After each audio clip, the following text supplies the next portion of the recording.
안녕하세요. 2021 수능특강 공업일반의 최혜진입니다. 우리 친구들과 선생님 6번째 만남이고요. 여러분 교재는 5강에 있는 내용을 하겠습니다. 제품과 제조 과정에 대한 내용입니다.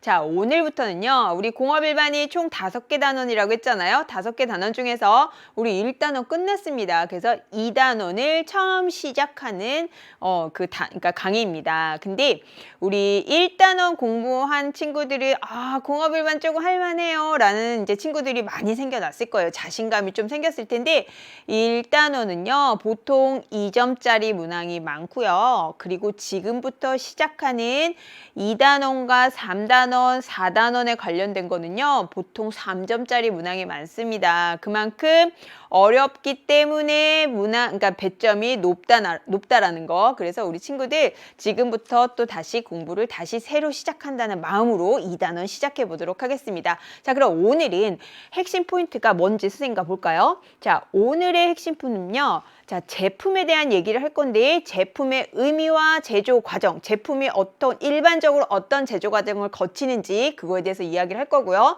그리고 자, 생산 방식이 있는데요. 계획 생산과 주문 생산, 그리고 또 연속 생산, 개별 생산, 프로젝트 생산, 사실 여기에 들어가는 생산 방식이 되게 많은데요.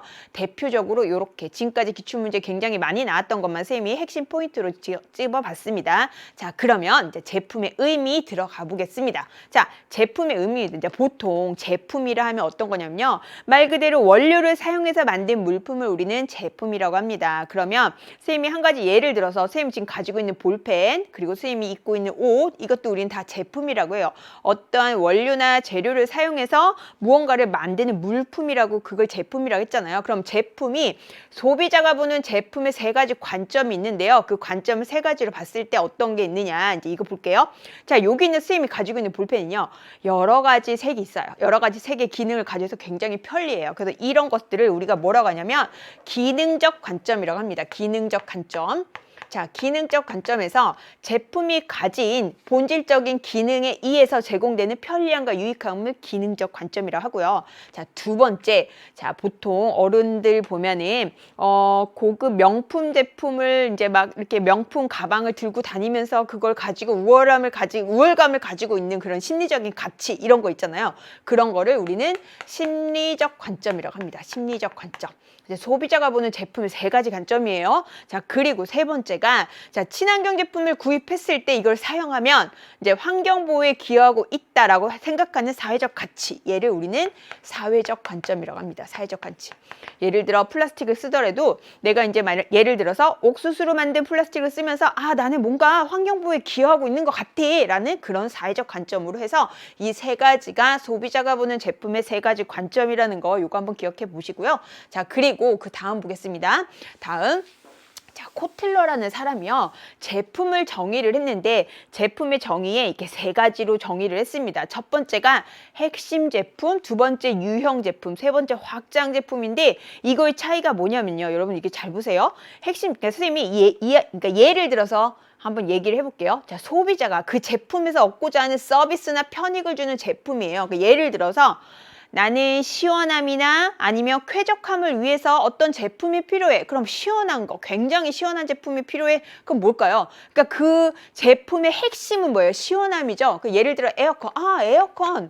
자, 에어컨이 뭔가 시원함을 위해서 나는 이게 필요해. 이게 핵심이에요. 그러니까 에어컨의 핵심은 시원함인 거죠. 그런 의미인데 그럼 이런 에어컨을 가지고 소비자가 얻는 편익을 실제 형태로 유형화한 제품 어떤 거냐면 에어컨을 사긴 살 건데 그 에어컨에서 예를 들어 벽걸이형을 살 건지 스탠드형을 살 건지 아니면 뭐 A사를 살 건지 B사를 살 건지 이런 식으로 이거에 대한 실제 유형한 제품을 우리는 유형 제품이라고 합니다. 그래서 작년까지는요. 요번에 교육과정이 바뀌었잖아요. 작년에는 실제 제품이라고 했어요. 실제 제품.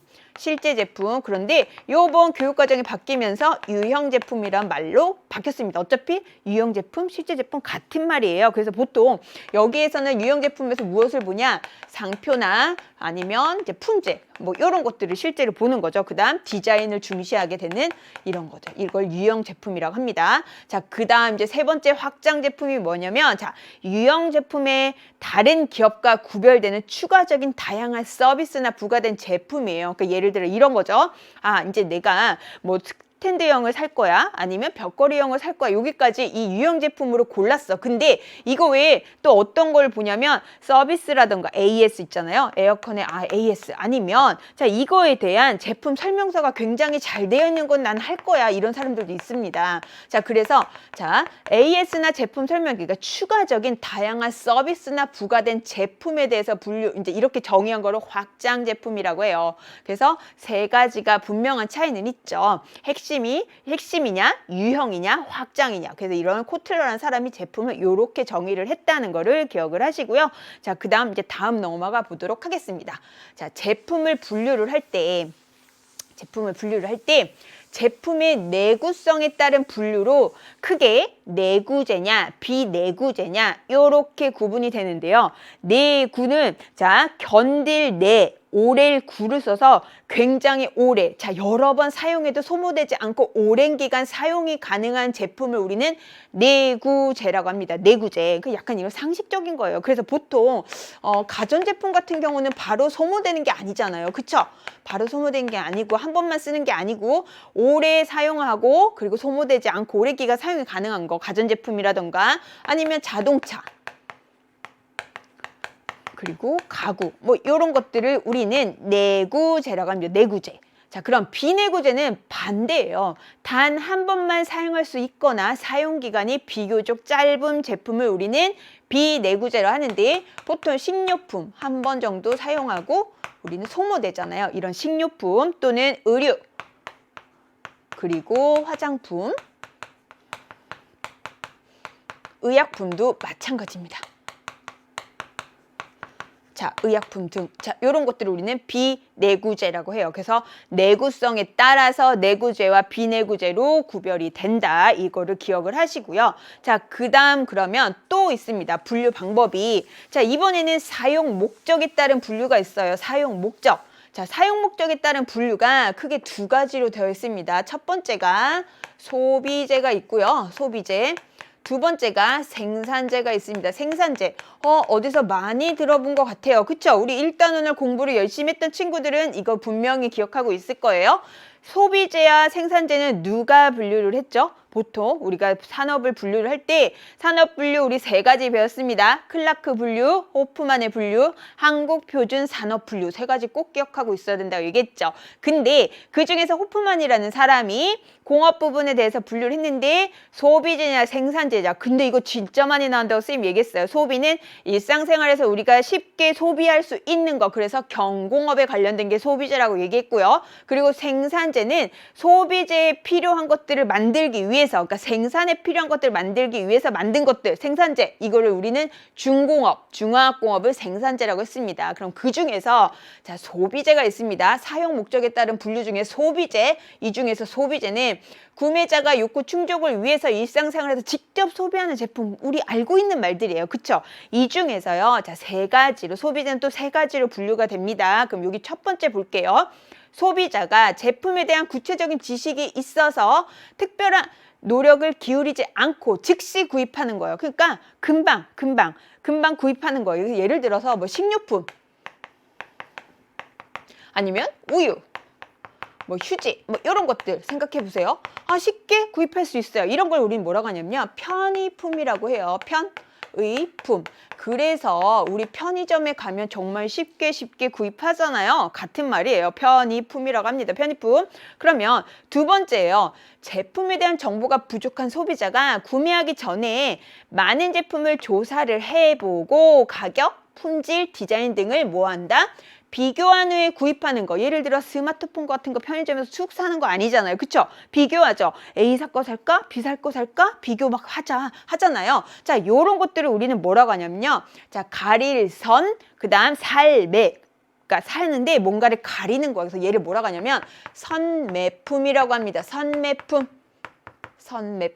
자, 그 다음 세 번째입니다. 세 번째, 소비자가 구입하고자 하는 제품에 대한 가치와 특성이 뚜렷해요. 그래서 보통 이런 상표라던가 이런 점포의 명성, 그 다음 신용에 따라서 구매하는 거. 그래서 보통 막 이렇게 예를 들어 고가의 차라던가 명품 뭐 이런 것들을 보면서 구매하는 제품을 뭐라고 하냐면 전문품이라고 합니다. 전문품.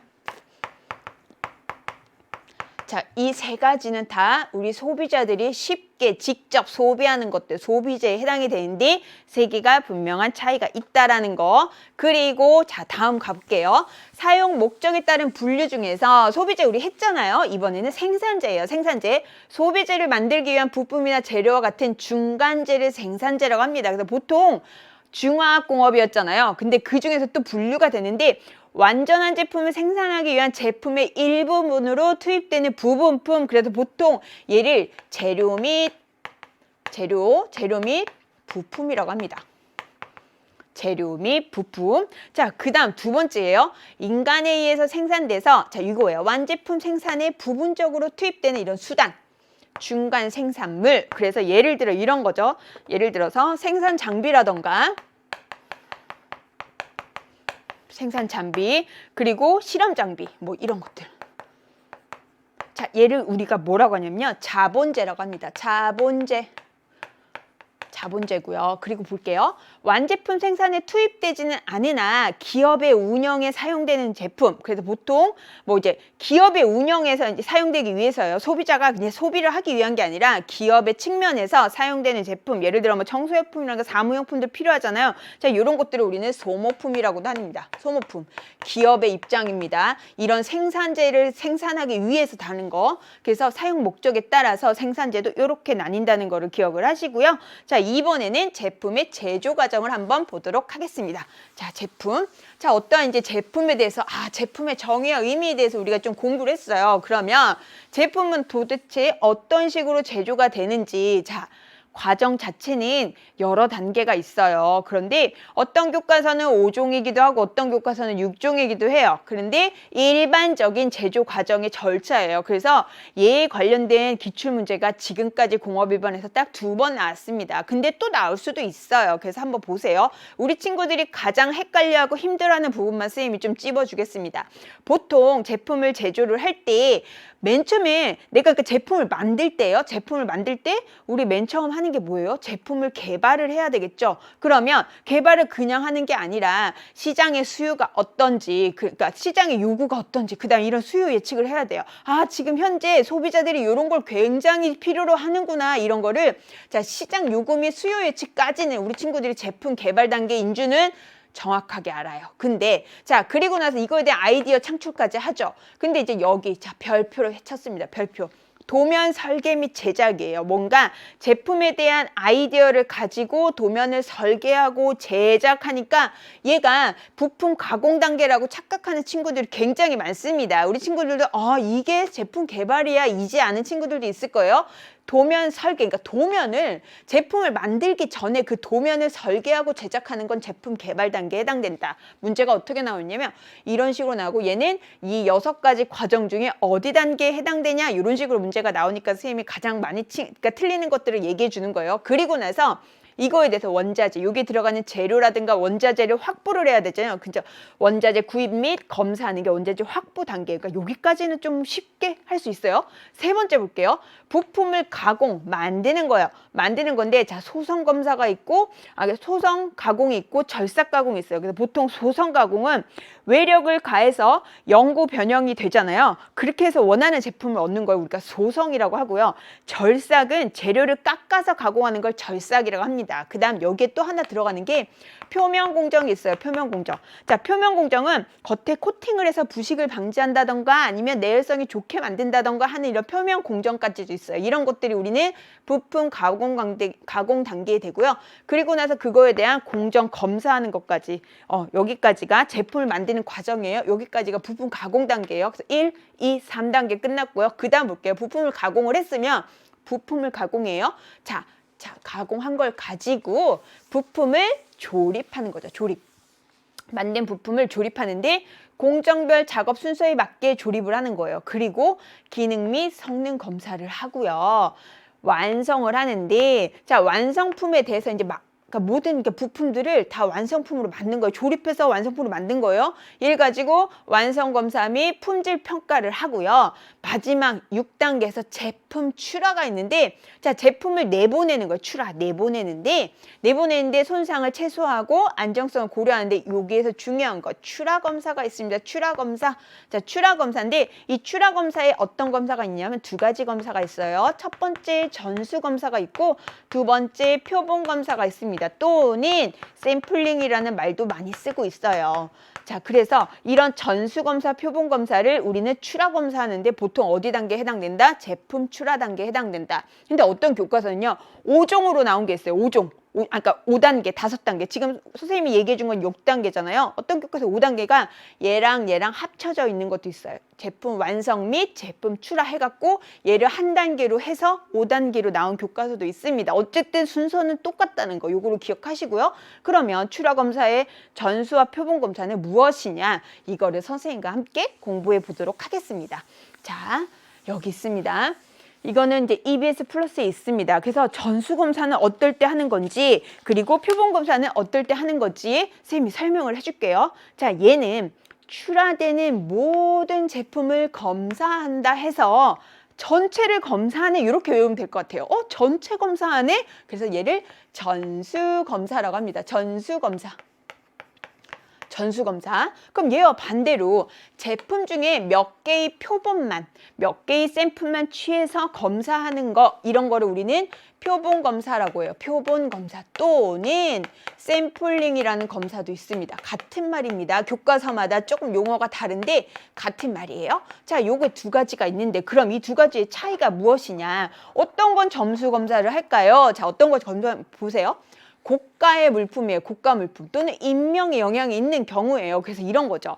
예를 들어서 보석, 고가의 보석이 있는데 뭐 어떤 이제 다이아몬드 같은 게 이렇게 1억 정도 되는 게 있어요. 그러면 그거를 계속 이거를 표본만 할 수 없잖아요. 고가니까 얘네 전체를 검사하는 거예요. 그리고 우리 공업일반에서 자주 나오는 게요, 얘보다는 얘가 좀 자주 나와요. 인명의 영향이 있는 경우 어떤 거냐면 자동차 브레이크를 만든다고 생각해 보세요. 자동차 브레이크인데 얘를 100개의 브레이크를 생산을 하는데 그중에 5개만 하고 나머지 95개는 통과, 이럴 수는 없잖아요. 그쵸? 왜? 인명의 영향이 있으니까. 그래서 자동차 브레이크 같은 이런 인명의 영향 있는 안전에 관련된 경우, 안전에 관련된 경우는 모두 다 무슨 검사를 한다? 전수검사, 전체를 검사한다. 요거를 꼭 기억하셔야 됩니다. 그쵸? 근데 전체를 검사하다 보니 어떤 게 있을까요? 자, 비용과 시간이 당연히 많이 걸리겠죠. 그러나 안전에 관련된 거는 당연히 전수검사를 해야 된다는 걸 꼭 기억하시고요. 그 다음 두 번째 볼게요. 그럼 표본검사는 어떤 걸 하냐? 검사 대상의 제품 수가 너무 많거나 자체가 제품에 손상을 줄 수 있는 경우에요. 그러니까 제품 수가 너무 많은 거. 예를 들어 종이컵 생각해 보세요. 우리 종이컵 흔하잖아요. 그 종이컵을 일일이 하나하나 검사하다 보면, 자, 이 검사하는 비용이 생산하는 비용보다 더 많이 들면 안 되겠죠. 그래서 이런 종이컵 같은 경우에는 표본 검사를 합니다. 그 중에서 몇 개만 샘플을 취해서 검사를 해보고 통과하면 그 박스가 다 통과, 이런 식으로 되는 거죠. 이게 바로 표본 검사. 근데 얘는요, 시험 문제 지금까지 한 번도 안 나온 적이 없었습니다. 굉장히 쉽지만 되게 중요하다는 거를 꼭 기억을 하세요. 그래서 여기까지 해서 전수검사, 표본검사, 제품의 제조 과정 출하 단계에서 나오는 이거를 선생님이랑 공부를 해봤고요. 자, 그러면 이제 제품 제조에 사용되는 기계 공구에 대해서 선생님과 한번 공부를 해볼게요. 자, 얘는요, 선반, 밀링 머신, 드릴링 머신, 쉐이퍼 이런 말들이 나오는데 우리 친구들 사실은 얘 너무 생소할 거예요. 그쵸?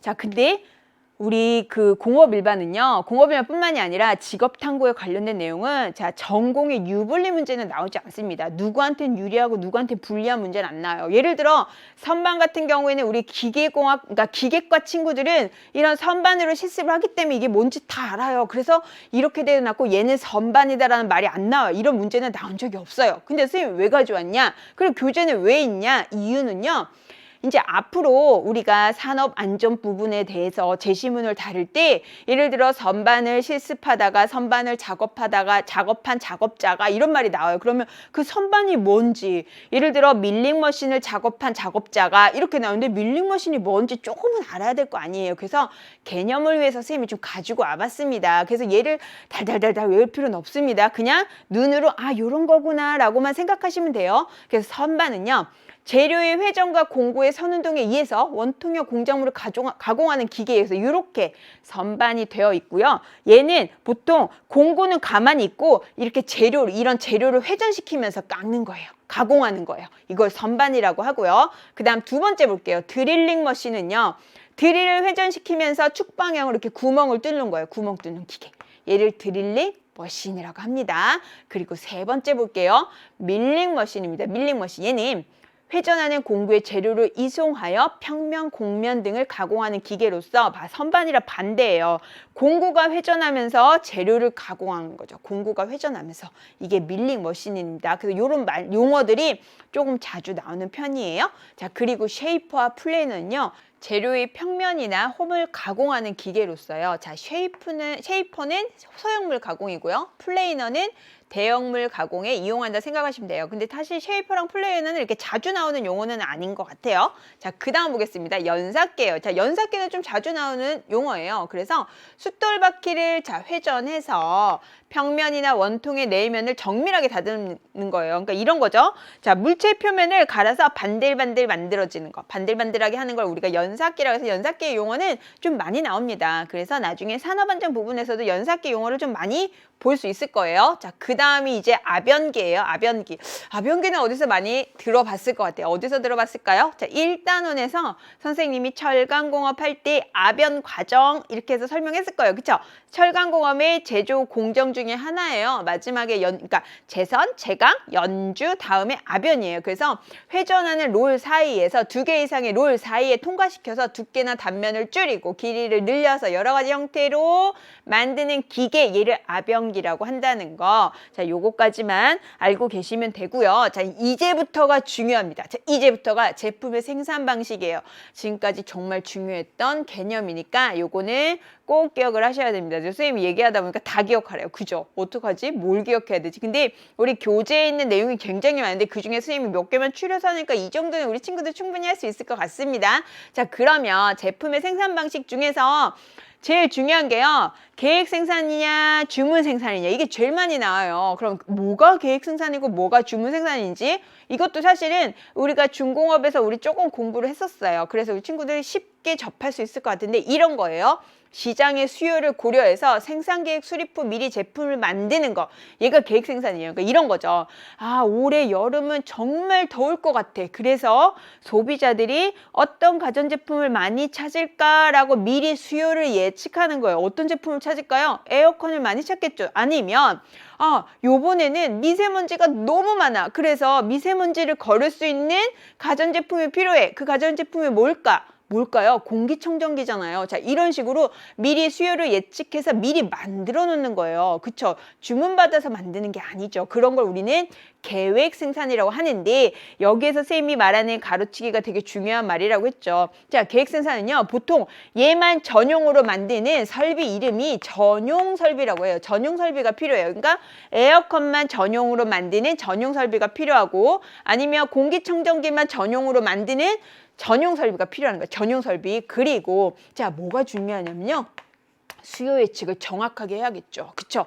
수요 예측을 하지도 않은 채 공기청정기를 많이 만들어 놨다가 미세먼지가 별로 없어. 그럼 큰일 나잖아요. 그렇죠? 자, 그럼 많이 만들었는데 여기 안에 있는 재고. 자, 재고 관리도 굉장히 중요합니다. 그래서 많이 만들어내잖아요. 그래서 얘를 무슨 생산? 대량 생산인데, 자, 많이 만들어내니까 어찌됐든 제품을 너무 다양하게 할 수는 없잖아요. 주문 생산에 비해서. 그래서 얘를 소품종 대량 생산 방식이라고 생각하시면 됩니다. 소품종 대량 생산. 그래서 보통 생산 수량이 많고 낮은 생산 원가인 경우 적용하고 자동차, 전자제품, 가정 생활용품이 이런 계획 생산에 해당이 된다라는 거, 요거 기억하시고요. 자, 그럼 이제 이거와 반대되는 개념으로 뭐가 나오냐? 자, 주문 생산 방식이 나옵니다. 주문 생산. 자, 주문 생산은요, 말 그대로 주문을 해야만 생산을 하는 거예요. 주문해서 생산하는 거예요. 그러니까 주문을 먼저 받고 생산 시작하는 거예요. 그래서 자, 고객이 뭘까요?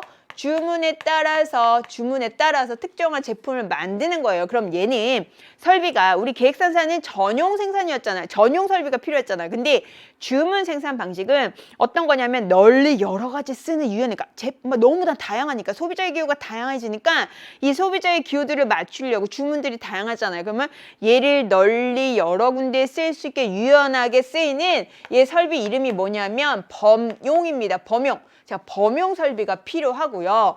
얘는 자, 소비자가 주문을 했으니까 주문한 거를 만들어서 언제까지 납기를 잘 해줘야 되잖아요. 그래서 얘는 뭐가 중요하냐면 납기 관리가 굉장히 중요합니다. 그리고 이렇게 하다 보니 대량으로 생산하는 게 아니라 얘는 소량 생산 방식에 해당이 되겠죠. 그리고 고객의 주문이 다양해지니까 얘는 다품종이 됩니다. 다품종.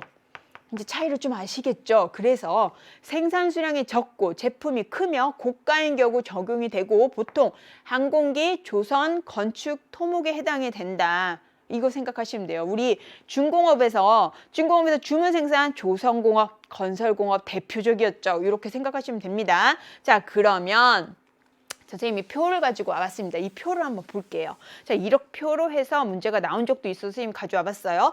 계획 생산과 주문 생산인데 자, 생산 설비 비교해 보는데 우리 교재는 없습니다. 우리 친구들 여백에 좀 필기해 두면 좋을 것 같아요. 생산 설비가 계획 생산은 무슨 설비예요? 얘만 전용으로 만드는 전용 설비예요. 전용. 그다음 주문 생산은 범용 설비. 범용 설비가 되겠죠. 그리고 중점 관리 사항이 계획 생산은 뭐가 정말 중요한 게 수요 예측. 그래서 지금까지 기출 문제에 자, 어떤 기업은 수요 예측을 위해서 수요 예측을 정확히 하고 그리고 나서 대량으로 생산했다. 뭐 이런 말이 나요. 그럼 무슨 생산 방식을 적용한 것이다? 계획 생산 방식을 적용한 것이다. 이런 식으로 나옵니다. 그래서 수요를 예측하고 재고 관리가 중요하고 얘는 납기 관리가 중요합니다. 그런데 자, 특징은 무슨 생산일까요? 얘 같은 경우에는 대량 생산이죠. 대량 생산인데 소품종 대량 생산이다. 이렇게 되고요. 주문 생산은 반대로 다품종. 주문을 해야만 우리가 생산을 하는 거잖아요. 그래서 다품종 소량 생산이 여기에 들어간다는 거를 기억을 좀 하세요. 자, 그 다음 볼게요. 또 그 다음. 자, 계획 생산과 주문 생산인데 보통 업종이 어디에 해당이 되냐. 계획 생산은 자동차, 전자, 가정생활용품 이렇게 들고 자, 주문 생산은 항공기, 조선, 건축, 토목, 공작기계 이런 것들이 주문 생산이에요. 그래서 여기서 이제 하나 더 우리 규격을 결정을 누가 하는지 한번 볼까요? 규격 결정. 계획 생산은요, 이런 규격, 생산의 규격을 제품의 규격을 누가 결정하냐면 생산자가 결정을 했죠. 생산자가. 그리고 나서 만드는 거잖아요. 근데 이 규격은 주문 생산은 누가? 소비자가 결정을 한다는 거. 자, 여기까지 하나 더 추가해서 공부를 좀 해두시면 좋을 것 같습니다. 자, 그 다음 다른 방식을 한번 볼게요. 자, 이게 제일 많이 나오고요. 그 다음에 이제 조금씩 나오는 게 요것들이에요. 공정의 흐름에 따른 분류인데요. 여러 가지 생산 방식이 있잖아요. 근데 선생님이 중요하다고 생각하는 가로치기가 중요하니까 이거 보세요. 자, 이 중에서 단속 생산과 그다음 얘를 연속으로 하는 연속 생산이 있어요. 그래서 선생님 요거 한 거, 요게 좀 중요해요. 자, 계획 생산과 더불어서 같이 나옵니다. 연속해서 생산을 한다는 얘기예요. 연속해서 생산을 해요. 그럼 연속해서 뭔가 제품이 막 나와. 그럼 얘는 생산체제가 어떻게 될까요? 얘는 대량으로 생산이 되는 거죠. 표준 제품을 대량으로 생산하는 거예요. 그래서 보통 가전제품이랑 자동차, 아까 우리 계획 생산이랑 같이 봤죠. 그래서 계획 생산이랑 보통 같은 개념이다 생각하시면 돼요. 그리고 자, 여기 보면 조립 라인 생산 방식과 시멘트 비료 등의 연속 흐름 생산 방식 이렇게 나와요. 자, 이거에 보통 많이 사용하는 거 컨베이어 벨트를 많이 사용합니다. 컨베이어 벨트, 컨베이어 시스템. 그래서 제시문에 컨베이어 벨트를 이용해서 이렇게 대량으로 생산한다. 뭐 이럴 때 얘는 연속 생산이냐, 주문 생산이냐, 계획 생산이냐 이렇게 나오는데 보통 이거는 연속과 계획 생산은 같은 개념이다 생각하시면 됩니다. 자, 그 다음 볼게요. 생산량과 기간에 따른 방식이 있는데 그 중에서 프로젝트 생산 방식이 있습니다. 프로젝트 생산 방식. 자, 이거 어디서 많이 들어본 것 같은데요. 그죠? 선생님이 중공업에서 이야기를 했습니다.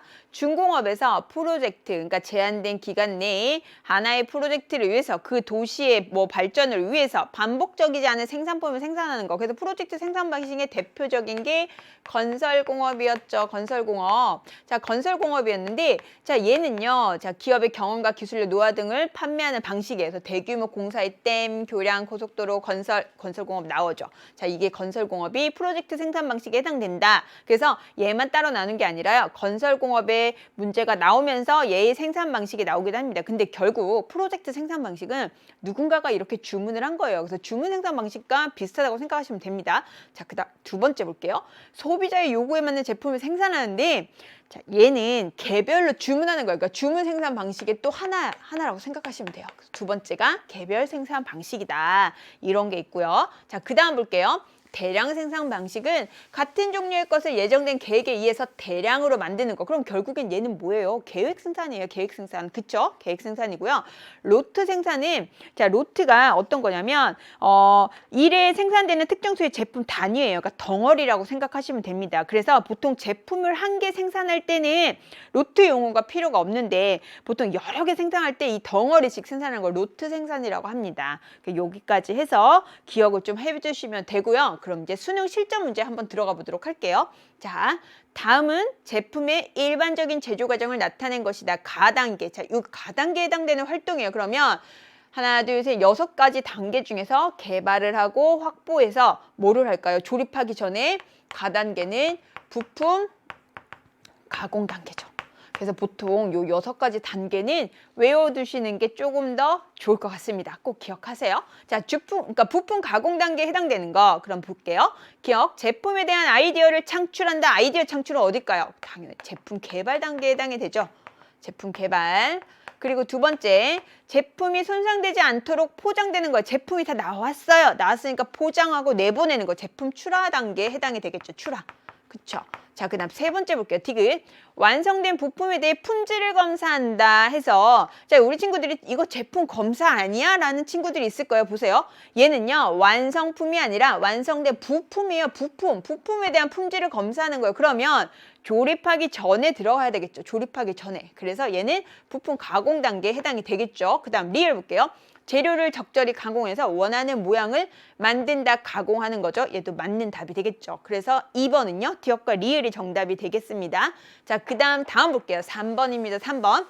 다음은 기업 컨설팅 보고서의 일부이다. 이에 대한 대응 방안으로 적절한 것만을 보기에서 있는 대로 고른 것은 제시문 한번 읽어볼게요. 이 부문이 있고 문제점이 있는데 품질관리부에서는 소비자의 안전을 위해서 생산된, 자, 여기 있습니다. 모든 제품을 검사한다. 모든 제품 검사, 전체를 검사하는 이게 무슨 검사예요? 두 가지 검사 중에서 전수검사에 해당됨을 알 수가 있습니다. 그 다음 두 번째 볼게요. 연구개발부에서는요. 소비자의 기호의 다양화에 따른 시장의 빠른 변화에 대응 필요. 자, 다양화라는 말이 나왔습니다. 다양화. 그럼 얘는 뭐예요? 다양화 됐으니까 다품종이 되겠죠. 다품종. 그리고 인사관리부 볼게요.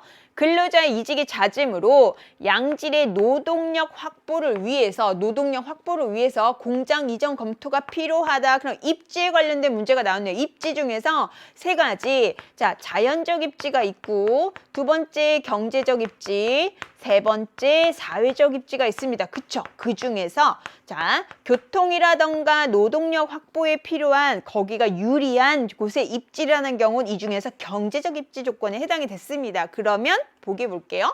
기억. 품질관리부는 제품에 대한 전수검사를 실시한다. 점수는 맞죠?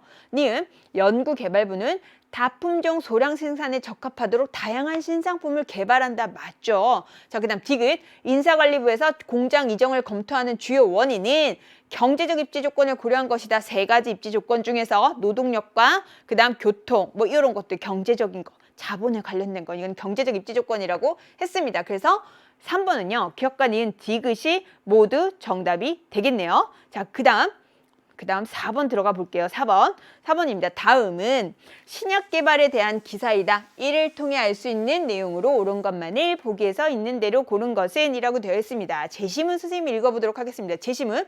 A사는 지난 28일 제20회 대한민국 신약 개발상 시상식에서 하루에 한 번 일정, 한정을 복용 시에 투여 첫날부터 위산분비 억제 효과를 최대한 나타내는 신약을 대상으로 수상했다. 자, 의약품에 대한 얘기가 나왔어요. 의약품, 그쵸?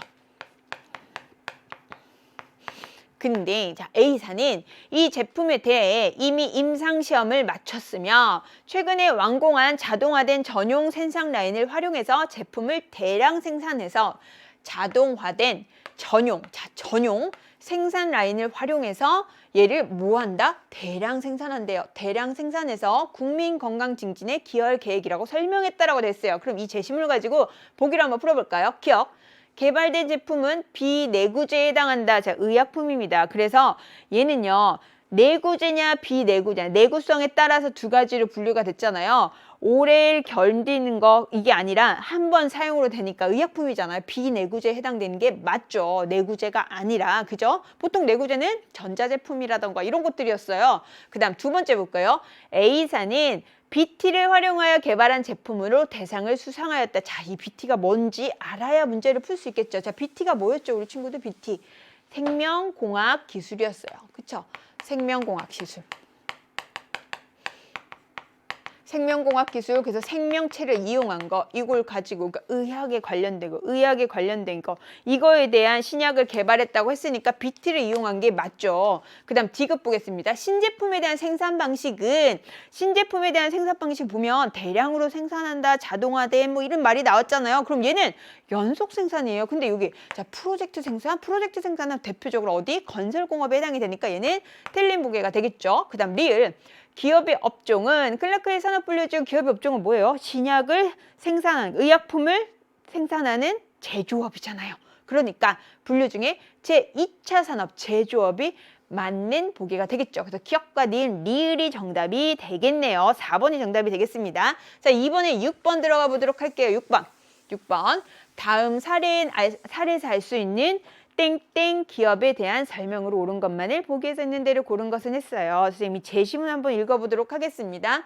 땡땡 기업은 대한민국의 자체 전투기 개발 능력을 확보하고 노후 전투기를 대체하기 위해서 추진 중인 공군의 전투기 개발 사업인 한국형 전투기 개발 사업에 참여하고 있다. 결국에 이게 전투기, 비행기, 그러니까 항공에 관련된 내용이죠. 항공기, 그렇죠?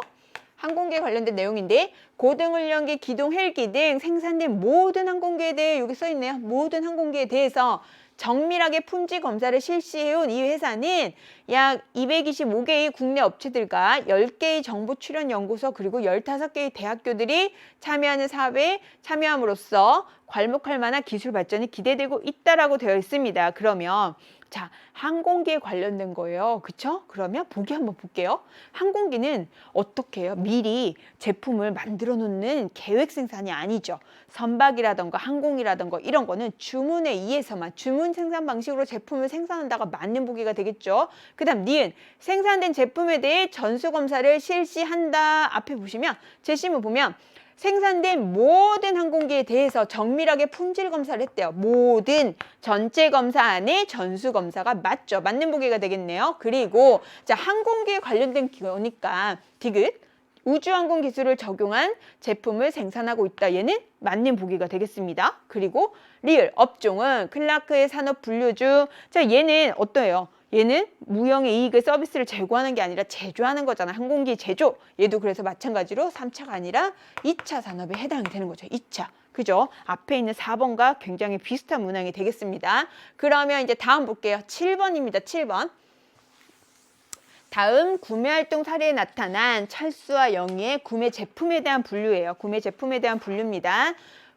분류로 옳은 것을 보기에서 고른 것은 이라고 되어 있습니다. 그럼 볼게요. 선생님 제시문 읽어보겠습니다. 철수는 최신 휴대폰을 구매하기 위해서 인터넷과 매장에서 제품별로 뭐를 했냐면 가격과 품질 등을 조사해보고 A사의 휴대폰을 구매하였다. 그러니까 쉽게 사용하는 게 아니라 뭔가 비교 분석을 해서 한 거잖아요. 얘를 그래서 우리는 뭐라고 하냐면요.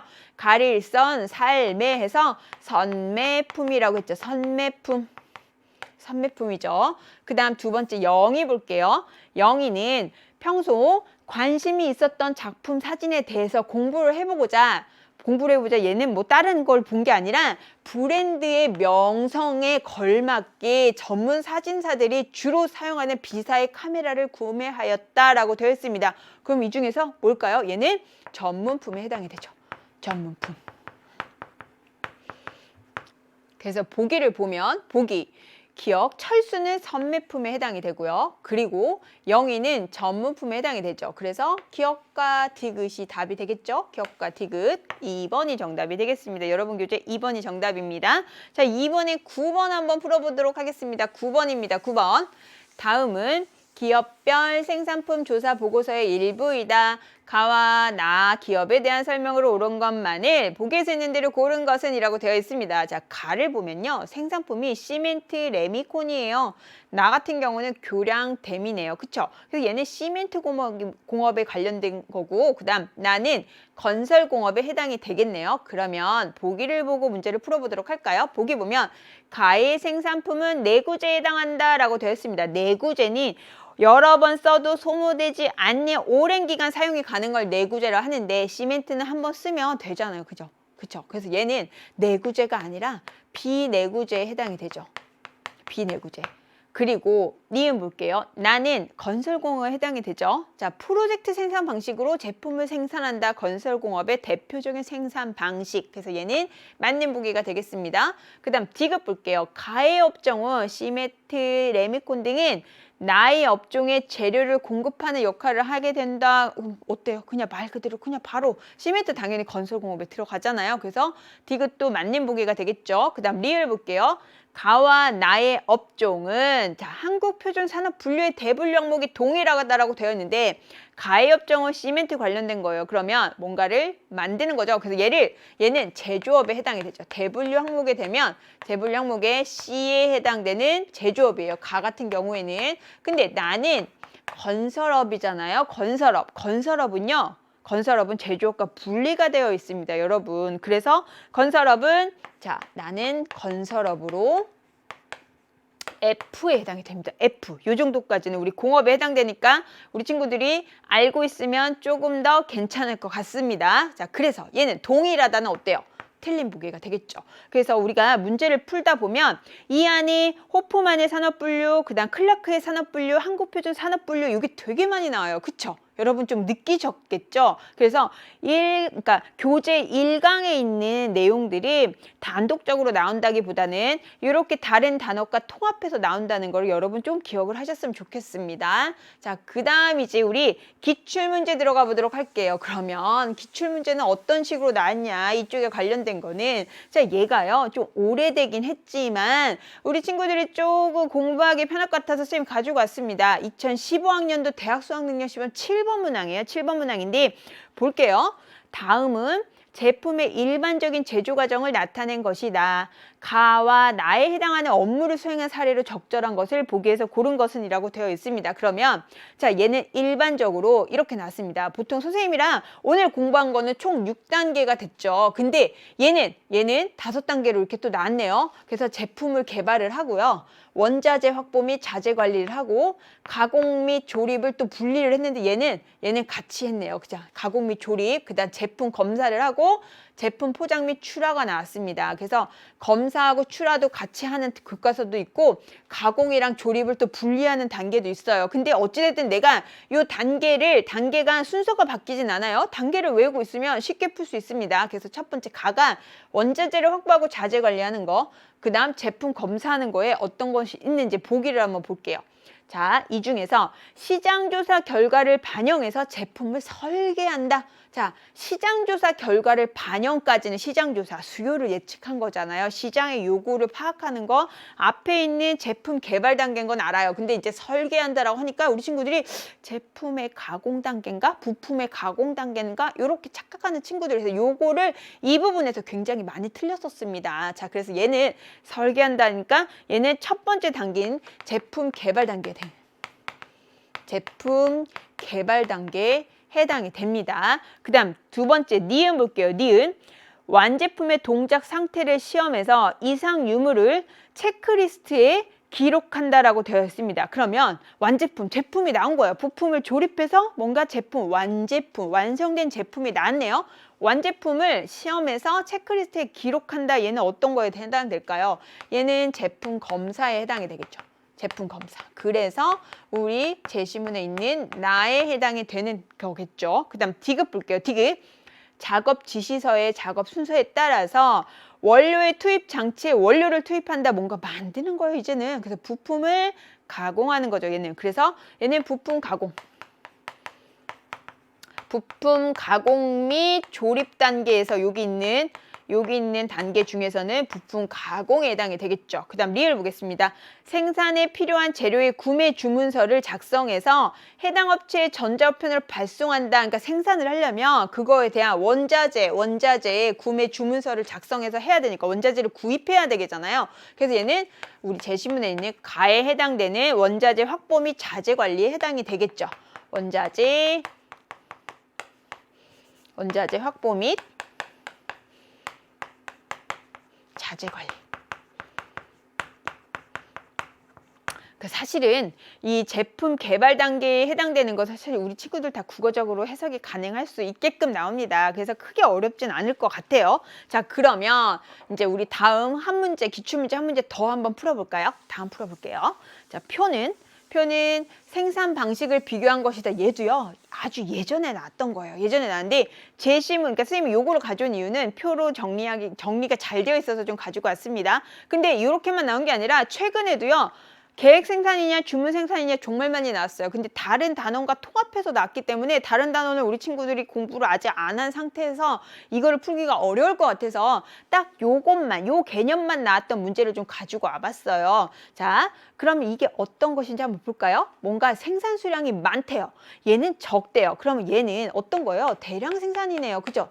대량 생산이고 얘는 소량 생산임을 우리가 알 수가 있습니다. 그리고 수요 예측이 되게 중요하대요. 중요도가 높음. 얘는 낮음. 그러면 그리고 생산 형태가 연속으로 생산된대요. 그러면 대량 생산이야. 그리고 수요 예측이 되게 중요해. 그럼 얘는 무슨 생산이죠?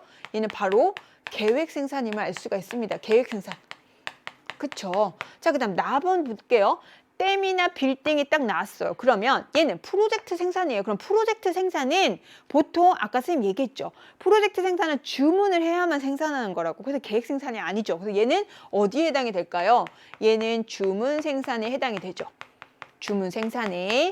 그러면 이거에 따른 정답형 문제로 나왔는데 한번 볼까요? 자, 첫 번째 가가 계획 생산이었어요. 우리 헷갈릴까 봐 선생님 여기 써볼게요. 나가 주문 생산이었습니다.